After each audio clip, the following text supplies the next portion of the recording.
Are showers sacred? Have you ever noticed that some of your most deepest and insightful thoughts have come while you're in the shower? One explanation is that the shower is the perfect environment for your mind to wander.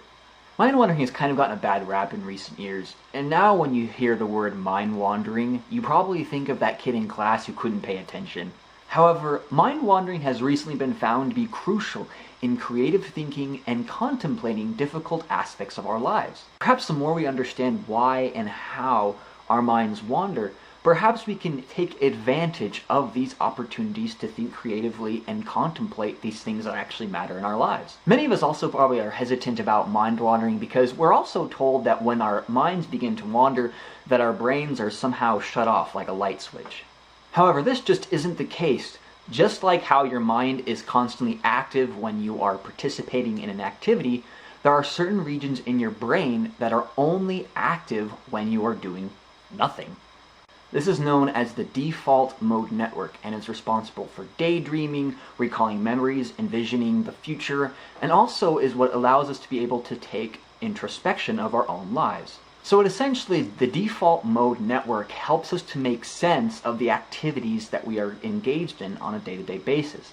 Which means, as Dr. Wijnand van Tilburg has said, that mind wandering and boredom helps people be more keen to engage in activities that are more meaningful than those that are presently at hand. This makes me think back to a year ago when I was trying to start my own business and I was trying to basically do things. I was so engaged in the activities that I was doing that I wasn't able to take time to actually ask myself if this was what I was really doing.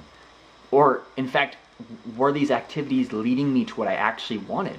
I think this shows that it's very crucial for us to take time out of our day to think and ponder regarding the activities that we're currently engaged in.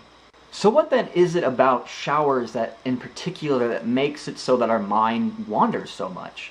Mind Wanderer research Scott Barry Kaufman has said that the relaxing solitude and non-judgmental environment of showers makes it ideal for mind wandering. I would also add, freedom from distraction and stimulation allows our mind to remain disengaged from activity. If you remember, the default mode network only is active when your brain is not engaged in an activity.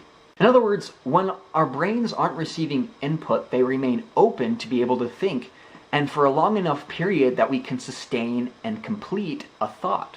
I don't know about you guys, but I personally don't bring my phone in with or any technology with me into the shower. And one of the things that I personally find while I'm in the shower is that, yes, I do have these thoughts, and that because I'm not constantly getting a ping for a text message or I constantly have this idea to look something up, I'm actually able to take that time in the shower to think and contemplate and develop new and original ideas.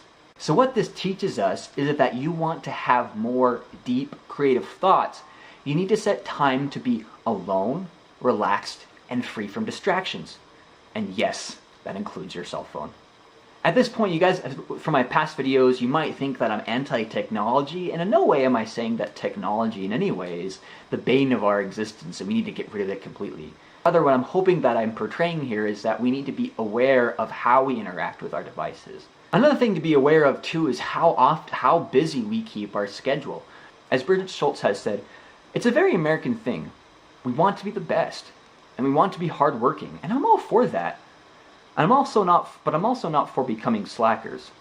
Although strategic slacking is very important because it allows your mind to wander, which is where you're going to get your best insights. Your best insights come in the shower for a reason. Your brain was wired for that to happen. And what this tells us is that we really desperately need to take time to relax, to step away from the work that we are engaged in, to allow our minds to wander. But it also tells us that we need to be very careful about what kind of activities are we bringing with us into such places as the shower. At the speed that technology is advancing, we don't know exactly what technology will be able to do and how far it will penetrate our lives. As Golden Krishna has said, the shower is the one sacred place where we are without technology. And it is my hope that we can keep it that way, that we can keep the shower a place for our mind to wander and to escape, and to really deeply think about things that actually matter in our lives. Perhaps if we took this time to allow our minds to wander just a little bit, perhaps we would be able to relieve ourselves from the stress that we feel each day. Perhaps we'd be able to actually solve the problems that are deeply affecting our modern world. And perhaps, just maybe, we would be able to actually engage with the people that really matter in our lives and with the things that truly matter to us. It is my hope that for all of you to keep the shower a sacred place. And beyond that, perhaps you'll be able to allow yourself to take time to allow your mind to wander even more. Thank you guys so much for watching this video. I appreciate it. Please hit that subscribe button below if you enjoyed it. Also, I'd like to hear your thoughts regarding mind wandering. What do you think about it? Do you think that we need to take more time? Do you think the shower is a sacred place? If so, please leave a comment and I'd love to hear back from you guys. And also, if you have a suggestion or a question for a video, please leave that in the comments below as well. And I'm looking forward to the next week.